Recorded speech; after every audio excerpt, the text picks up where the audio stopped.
it's overwhelming.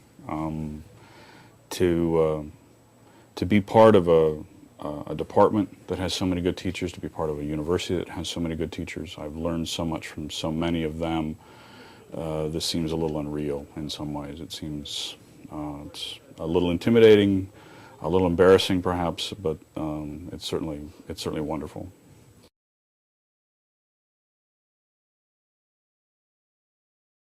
So the second time, yeah, I was pretty much aimed at a teaching career. I thought that was something that I really wanted to do.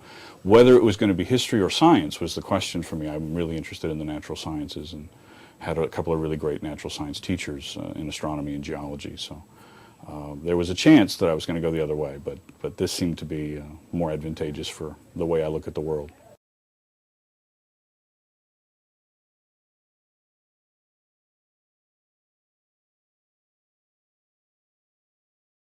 I try to be very engaging. I try to get students interested in the materials that we present. I try and assign good readings that provoke discussion, stuff that they certainly will enjoy reading, stuff that they don't enjoy reading, because that sometimes gets better discussion.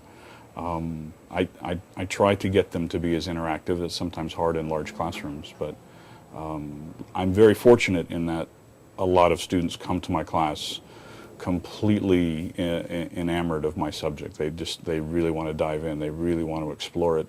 And many of them haven't really tried to explore it systematically. It's been sort of a very casual reading a few books out of Dad's library or seeing a couple movies. So they're very fertile ground. So it makes it a very easy prospect to get them engaged.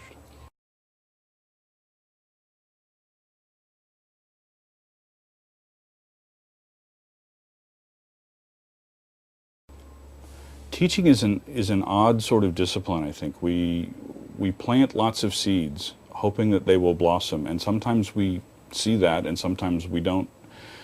Or sometimes it's years later. This happened to a colleague of mine just a few days ago, where a student from years ago writes back and says, you know, I still think about your lectures. I still, wonder about the questions that you asked me to wonder about. Your class changed my life.